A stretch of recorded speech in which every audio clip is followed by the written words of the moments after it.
안녕하세요. 파렴치한 어머님 때문에 남편과 이혼 소송 중인 30대 여성입니다. 솔직히 어머님만 문제라면 이혼까지는 안 했을지도 모르겠어요. 어머님이야 안 보고 살면 그만이니까요. 하지만 제가 이혼을 결심하게 된 건 피는 못 속인다더니 결국 남편도 어머님하고 별반 다를 게 없었거든요. 그래서 막말로 이혼하는 게 자랑은 아니지만 이혼녀라고 제가 이마에 써붙이고 다닐 것도 아니고 양아치 집구석에 돈 뜯기며 살 바엔 이혼하는 게 100번 1000번 낫겠더라고요. 남편하고는 친정아버지 친구분의 소개로 만났어요. 당시 저는 주변에서 일중독이냐 말할 만큼 남자나 연애에는 관심이 없었고 오로지 일만 하며 하루를 보냈거든요. 어쩌다 여유 시간이 나면 여행을 간다거나 배워보고 싶은 것들을 배우기도 했고요. 그런데 이런 제 생활이 제 스스로는 무척이나 만족스러웠던 반면 친정 부모님이 보시기엔 걱정이 되셨는지 급기야는 소개팅을 잡아오신 거 있죠. 그리고 중간에서 주선을 해주신 분이 아버지 친구분이라 하시니 제가 무조건 싫다고 거절을 할 수도 없었고요. 그리고 그렇게 만나게 된 남편은 의외로 저와 비슷한 구석이 많아서 말이 잘 통했어요. 일단 저나 남편이나 일하는 분야가 비슷하다 보니 얘기거리가 끊이지를 않았거든요. 그리고 그렇게 이야기가 길어지다 보니 어느새 다음 만남도 기약하게 되었죠. 결국 이후로도 몇 번의 만남을 가진 끝에 저희는 본격적으로 연애를 시작했고 만난 지 1년 만에 결혼까지 약속했습니다. 저는 연애를 시작했을 때부터 남편한테 양가에 손 벌리지 않고 결혼하고 싶다고 했어요. 사실 친정아버지께서 공장을 운영하고 계시긴 했지만 노후 준비라곤 사시는 집과 연금이 전부였거든요. 그래서 저는 언젠가 결혼을 하게 되더라도 어떻게든 제 힘으로 해결하고 싶었지 친정 부모님에게 부담을 드리고 싶지는 않았죠. 그리고 이런 제 이야기를 남편에게 했을 때 남편은 전적으로 동의하는 바라며 알겠다고 했습니다. 그런데 막상 상견례를 코앞에 두고 남편이 자기가 할 말이 있다더니 자기가 결혼 자금이 충분치가 않다는 거예요. 그래서 갑자기 이 타이밍에 그게 무슨 소리냐니까 대학 졸업하고 한동안은 학자금 대출 갚느라 바빴고 이후로는 자기가 자기 자신을 위해 투자를 하고 싶은 생각이 들어서 외제차를 뽑았는데 그게 생각보다 손도 많이 가고 이것저것 들어가는 돈이 많아 결혼 자금까지 모을 새가 없었다나요? 그러면서 그래도 저를 놓치고 싶지 않아서 이런 이야기를 진작에 못했다고 미안하다 하는데 솔직히 너무 어이가 없더라고요. 하지만 결국 양쪽에서 대화가 오간 끝에 시부모님이 1억 해주시고 저는 제가 모은 1억 가지고 결혼했어요. 한편 결혼하고 1년이 채 되지 않았을 무렵 친정에 일이 생겼습니다. 친정어머니가 울면서 전화를 해오셨거든요. 처음 있는 일이라 제가 놀라서 무슨 일이냐 여쭈니 친정아버지께서는 제가 걱정한다며 저한테 말하지 말라 하셨다는데 실은 아버지가 쓰러지셨다대요.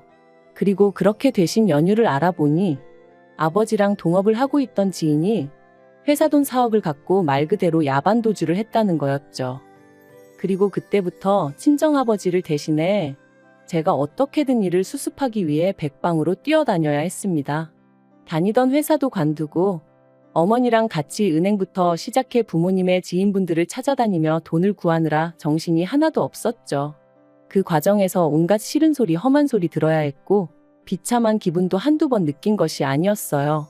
하지만 일단은 아버지가 평생 해오신 사업을 어떻게든 지켜야 한다는 생각에 자존심 같은 건 다 내려놓은 상황이었네요. 그리고 죽으라는 법은 없다고 결국 우여곡절 끝에 3억을 만들었습니다. 아니 3억을 빚졌죠. 앞으로 어떻게 갚을 것인가 그건 고민할 틈도 없었고 고민해본들 답도 없었지만 그런데 문제는 도무지 남은 1억은 어디서 구해야 할지 알 수가 없었습니다. 차마 사채를 쓸 수는 없고 그렇다고 제 이름으로 대출을 받자니 그건 남편이 동의해주지 않았어요. 야속했지만 남편 입장도 이해가 되었으니 원망하는 마음은 없었습니다. 그리고 그렇게 도통 방법을 찾을 수 없어서 반쯤 넋이 나가 있던 때 시부모님께서 연락도 없이 저희 집에 오셨더라고요. 시부모님께선 저더러 아무리 그래도 그렇지 어떻게 네 아버지 쓰러진 얘기를 안 할 수가 있냐며 저를 나무라셨어요. 하지만 사실 저는 시부모님한테는 저희 친정아버지가 쓰러지신 것도 어쩌다 그렇게 되셨는지도 알리고 싶지 않았거든요. 왜냐하면 그게 저희 아버님은 교사셨고 어머님은 젊은 시절 피아노 학원을 운영하셨는데 그래서 두 분 스스로가 이 집안은 교육자 집안이라 칭하며 사업하시는 저희 친정부님을 번번이 아주 은근히 까내리시곤 하셨으니까요. 그래서 시부모님께서 제 친정 상황이 사업 때문에 복잡해진 걸 아시면 또 듣기 싫은 소리를 하실 게 뻔하다 싶어 남편에게 절대로 말하지 말라고 했던 거였죠. 아무튼 시부모님은 질문 세례를 쏟아내시다가 이내 그래서 돈 문제는 다 해결이 된 거냐 하셨고 저는 1억만 더 구하면 이래저래 당장 고비는 넘길 것 같다고 말씀을 드렸습니다. 그러자 어머님이 대뜸 그럼 그 돈은 우리가 해줄게 그러시는데 솔직히 깜짝 놀랐어요. 그리고 순간 혹했던 것도 사실이고요. 하지만 제가 아니라고 괜찮다 했습니다. 친정부모님도 분명히 원하지 않으실 거라고 했고 여러 가지로 불편할 것 같은 촉이 왔다고 해야 할까요? 하지만 시부모님께선 고집을 꺾지 않으셨습니다. 이런 일은 원래 가족끼리 서로 돕는 거라며 저더러 부담 갖지 말라면서요. 그리고 솔직히 저도 계속해서 고집을 내세우기엔 상황이 상황이었던지라 그럼 감사히 쓰고 최대한 빨리 갚아드리겠다 하며 돈을 빌리게 되었죠. 그리고 그렇게 우여곡절 끝에 마련한 4억으로 저는 급한 불을 껐고 이후로 얼마 지나지 않아 친정아버지도 자리에서 일어나셨습니다. 친정아버지께서는 가족을 비롯한 주변 사람들을 볼 낯이 없다 하시면서도 도망간 동업자에 대한 배신감에 치를 떠셨지요. 경찰에 이미 신고를 해둔 상황이었고 출국 금지까지 내려져 있었기에 잡는 건 시간 문제라 했지만 어쨌든 아버지께선 정신적으로 많이 약해지신 상황이었습니다. 그래서 결국 제가 회사를 관두고 부랴부랴 아버지 사업을 이어받았어요. 하지만 돌이켜 생각해보면 저를 정말 힘들게 한 건 아버지의 사업도 아니었고 돈 4억을 갚아야 한다는 중압감도 아니었습니다. 그건 다름 아닌 1억을 빌려주신 이후로 시부모님이 보여주신 행동들이었어요. 자의반 타의반으로 시부모님께 돈 1억을 빌리게 되었을 때 저나 시부모님 사이에 정확히 오간 말은 없었지만 그래도 저도 절대로 공짜로 가져다 쓸 생각은 없었거든요. 하지만 어머님이 이자로 매달 100만 원을 요구하셨을 땐 솔직히 좀 당황스러웠던 게 사실입니다. 그것도 원금은 포함하지 않고 이자만 100만 원이요. 그래서 제가 남편에게 이건 좀 아니지 않냐 하니까 그냥 생활비 좀 보태드린다 하고 드리라는데 제가 저 돈 빌려달라고 부탁을 드린 것도 아니고 어이가 없더라고요. 하지만 이런 문제로 어머님과 부딪히기엔 제가 처리해야 할 일이 너무나 많았어요. 그래서 남편과 합의한 게 원래 드리던 용돈이 매달 50이었으니 거기에 50 얹어드린다 생각하겠다 했습니다. 그런데 이번엔 시부모님이 나서셔서는 사람이 어려울 때 도와준 사람한테 그러면 되네 안 되네 하시는데 정말 칼만 안 들었지 날강도가 따로 없다 싶대요. 그래서 제가 그때 아주 작정을 했어요. 어떻게든 시댁 돈부터 갚는다고 말이죠. 하지만 어머님 아버님의 횡포는 거기서 끝이 아니었습니다. 어쩌다 돈 100만 원 드리는 게 하루라도 늦어지면 저도 저희 남편도 아닌 저희 친정어머니께 연락을 하셨어요. 그리고는 이렇게 제가 밖으로만 돌 줄은 몰랐다 그러니 애도 안 생기는 거 아니겠냐. 우리는 교육자 집안이라 우리 수준에 맞는 참하고 조신한 아가씨를 원했다.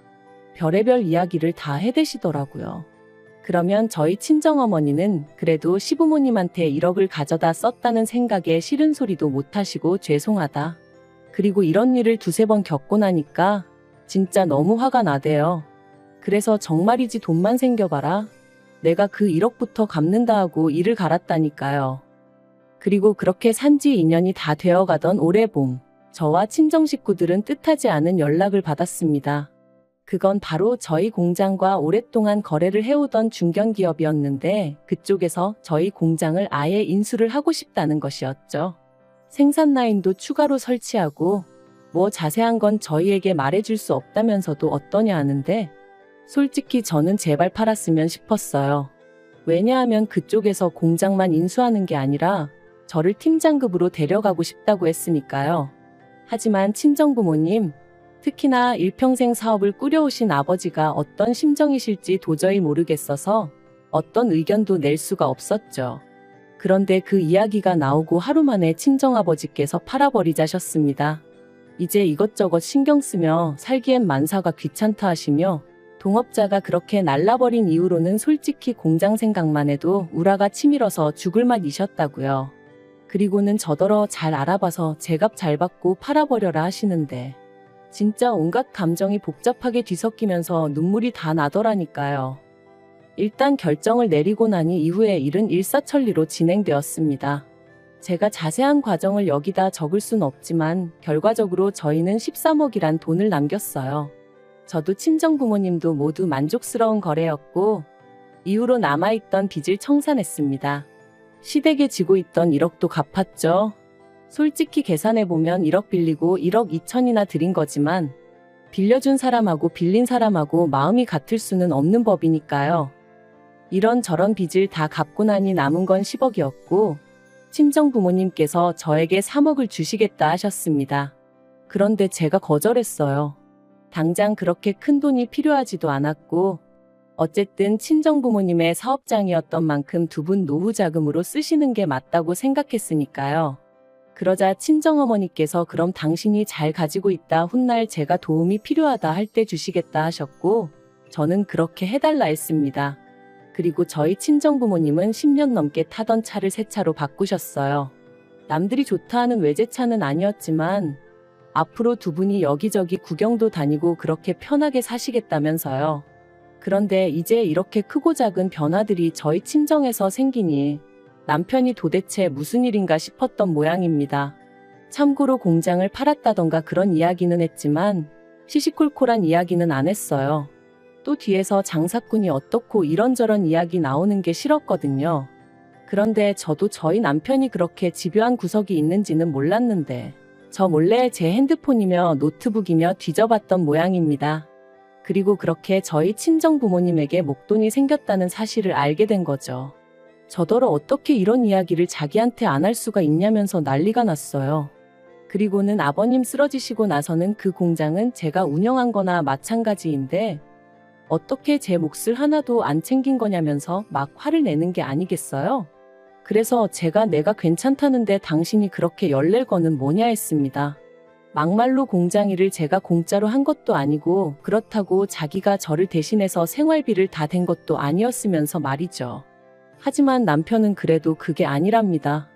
그리고는 저더러 어떻게 자기 밥그릇도 못 챙기냐면서 한심하네 어쩌네 말이 심해지더라고요. 그래서 제가 잘 알지도 못하면서 그런 식으로 말하지 말라며 우리 친정부모님 재산이고 그걸로 두 분이 뭘 어떻게 하시든 딸인 나뿐만 아니라 그 누구도 이러쿵저러쿵 말하면 안 되는 거라고 쏘아붙였네요. 그런데 이 촉새 같은 인간이 이 이야기를 또 그대로 시댁에 전한 모양입니다. 바로 이튿날 퇴근하고 집에 왔는데 현관에 어머님 아버님 신발이 보란듯이 놓여 있었거든요. 어이도 없고 짜증도 나고 하지만 솔직히 말해서 남편이 모든 걸 알아버렸다는 걸 알게 되었을 때 이런 일도 생길지 모른다고 어느 정도 예상은 하고 있었어요.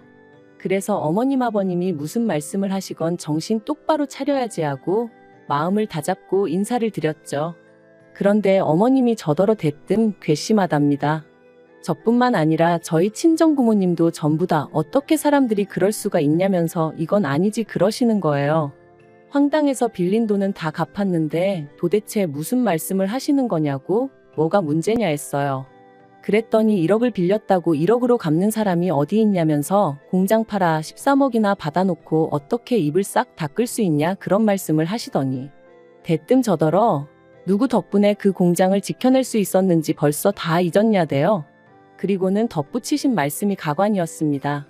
당신들이 아니었음 이런 날이 왔겠냐며 13억의 절반을 달라고 하셨거든요. 어이가 없어서 제가 막 웃었어요. 그리고는 제가 어머님더러 사채업자시냐 물었습니다.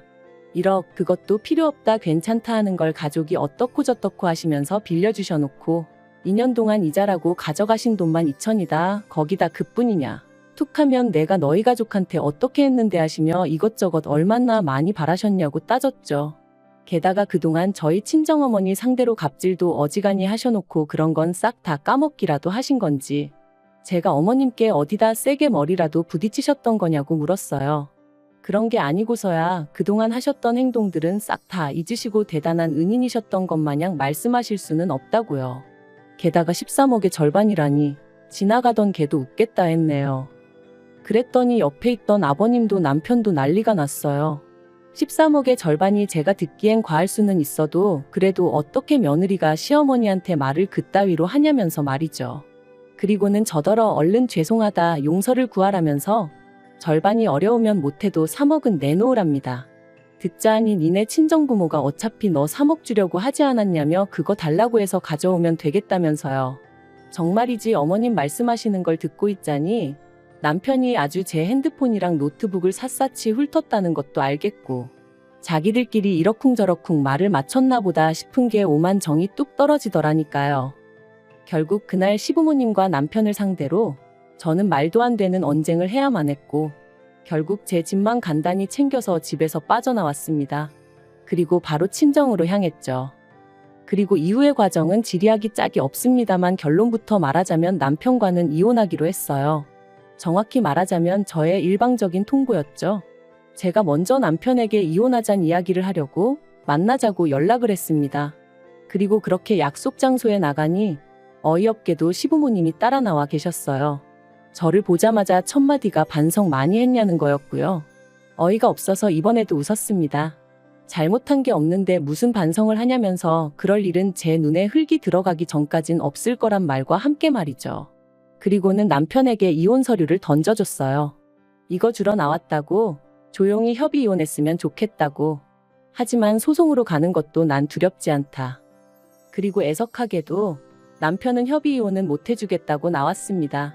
저더러 3억을 가져오면 해주겠다는데 제가 미쳤나요? 그렇게까지 이혼하게? 그래서 제가 그냥 법대로 하자 했어요. 솔직히 절대 제가 질 것 같지 않거든요. 시부모가 친정부모 재산 뺏어오라는데 그것부터가 제정신이 아니잖아요.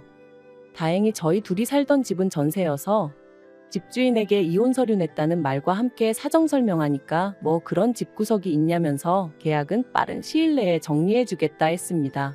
그래서 엊그제 남편하고 보증금 반반 갈랐고요. 같이 쓰던 가정가구들은 시댁엔 둘 곳이 없다 하고 그래서 팔건 팔고 그렇게 정리했어요. 남편은 이혼을 안 할 건데 이걸 왜 정리하냐면서 난리부르스를 쳤지만 어머님이 먼저 그럼 이걸 어디다 다 두고 이고지고 살 거냐 화를 내시니까 찍소리 못하던걸요. 참고로 어머님은 남편이 본가에 들어가 지내야겠다니까 내가 40 넘은 아들 뒷바라지나 해야겠냐며 아주 우울해 하시더라네요. 아무튼 지금 제가 바라는 건 그저 빨리 이 이혼 소송이 끝나서 다시는 그 염치 없는 면상들 안 보고 사는 것 뿐이에요. 혼자 잘 살다가 얼떨결에 결혼해서 이혼녀 딱지를 달게 된 게 억울하긴 하지만 인생 공부한 셈 치고 앞으로는 더 현명하게 살아가겠습니다.